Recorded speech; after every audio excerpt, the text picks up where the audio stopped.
अगर ये दो चीजें आपस में छूती हैं तो उस समय आपके अंदर कई पहलू स्पष्ट हो जाते हैं। कई पहलुओं का मतलब है आपके विचार स्पष्ट हैं, आपकी भावनाएं स्पष्ट हैं और इस बात का बहुत स्पष्ट बोध है कि आपके आसपास क्या हो रहा है। योग का संबंध फिटनेस से नहीं है, फिटनेस सिर्फ एक नतीजा है। महत्वपूर्ण चीज है जीवन की सही ज्यामिति पाना, क्योंकि भौतिक ब्रह्मांड पूरा ज्यामिति ही है।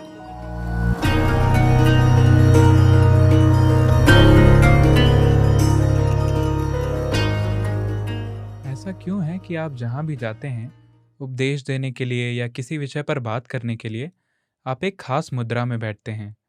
अपने बाएं पैर से सैंडल निकालकर बायां पैर ऊपर और दाहिना पैर नीचे जमीन पर। यह आपका स्टाइल है या यही बैठने का सही तरीका है? जिसे हठ योग कहते हैं, शारीरिक मुद्रा, ये शरीर को इस तरह से संचालित करता है कि आप एक तरह की ज्यामितीय सटीकता को पालें, कि आपकी ज्यामिति सृष्टि की व्यापक ज्यामिति की सीध में हो, ताकि आप हमेशा तालमेल में रहें, कभी बाहर ना हो। और आप कितने संतुलित हैं, कितने स्पष्ट रूप से चीजों को देखते हैं और कितनी अच्छी तरह चीजों को करते हैं, यह सिर्फ इस पर निर्भर करता है कि आप अपने आसपास की हर चीज से कितने तालमेल में हैं। वो चाहे लोग हों या पेड़ या जीवन या सिर्फ जगह, क्या आप उनके साथ तालमेल में हैं या नहीं, यही तय करेगा कि आप दुनिया में कितनी सहजता से बिना टकराव के काम करते हैं। अब मैं हर समय इस तरह नहीं बैठता, सिर्फ तब जब मैं बोलता हूं।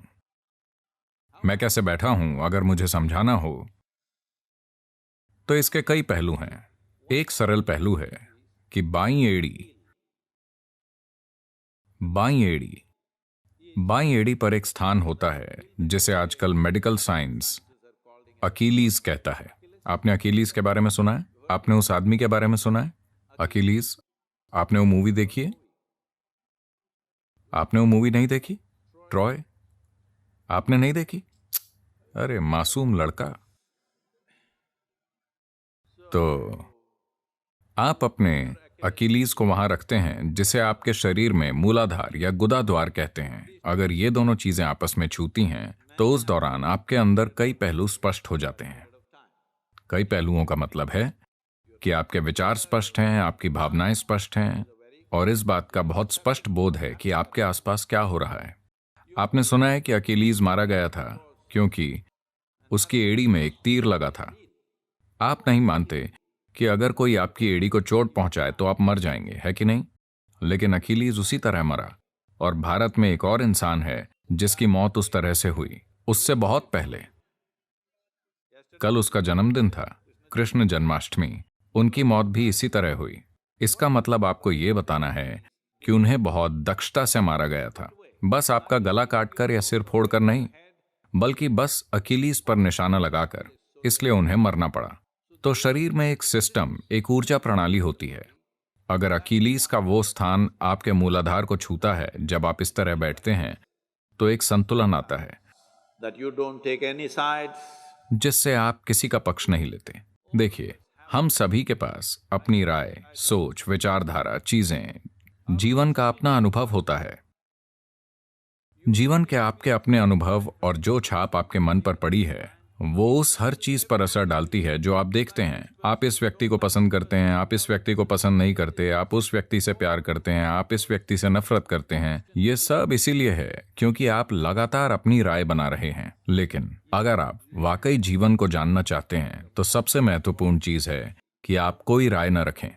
आप हर चीज को नए सिरे से देखने के लिए तैयार हैं। अपने जीवन के हर पल में, एकदम नए रूप में, अपने जीवन के हर पल में। लोगों के लिए यह समझना बहुत मुश्किल है। जो लोग मेरे साथ 30-35 साल से हैं, हर दिन वो मेरे साथ होते हैं, मेरे साथ काम करते हैं, कई सारी चीजें करते हैं, फिर भी उनके बारे में मेरी कोई राय नहीं है। जब मुझे कोई काम करना होता है, सिर्फ तभी मैं उनकी योग्यता और बाकी चीजों पर गौर करता हूं। लेकिन किसी के बारे में मेरी कोई राय नहीं है जो इतने लंबे समय से मेरे आसपास है। अब तक आपने अपनी राय बना ली होगी, लेकिन मैंने नहीं, क्योंकि यही आध्यात्मिक प्रक्रिया का सार है कि हम लगातार हर जीवन को एक संभावना के रूप में देखते हैं। यकीनन संभावना और हकीकत के बीच एक दूरी होती है। कुछ में उस दूरी को तय करने की हिम्मत और लगन होगी, कुछ में उस दूरी को तय करने की हिम्मत और लगन नहीं होगी। लेकिन हर जीवन एक संभावना होता है। अगर आप उस संभावना को खुली रखना चाहते हैं तो आप कभी किसी के बारे में किसी तरह की राय कायम नहीं करते। अच्छी, बुरी या भद्दी, आप ऐसी राय कायम नहीं करते। आप बस उन्हें अभी देखें, वो अभी इस पल कैसे हैं। मेरे लिए बस वही मायने रखता है। आप कल कैसे थे इससे मुझे मतलब नहीं है। आप कल कैसे होंगे हम देखेंगे। कल को बनाया जाना चाहिए, उसे अभी से निर्धारित नहीं करना चाहिए, है ना?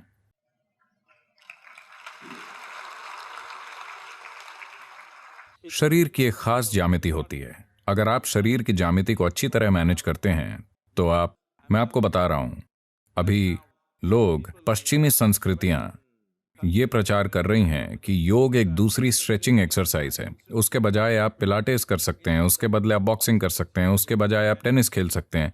देखिए, अगर आप सिर्फ फिट होना चाहते हैं तो जाकर कहीं दौड़िए, पहाड़ चढ़िए, टेनिस खेलिए, कुछ कीजिए।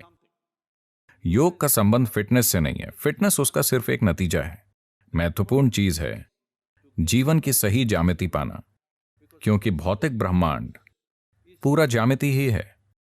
अब ये इमारत यहां खड़ी है, ये कितने समय तक यहां रहेगी, ये आज हमारे सिर पर गिर जाएगी या लंबे समय तक टिकी रहेगी, ये दरअसल इस पर निर्भर करता है कि इसकी ज्यामिति कितनी सटीक है। यही बात शरीर पर लागू होती है, यही बात ग्रहों पर लागू होती है, यही बात ब्रह्मांड पर लागू होती है, यही बात हर चीज पर लागू होती है। पृथ्वी सूर्य का चक्कर लगा रही है, वो किसी स्टील के तार से बंधी हुई नहीं है।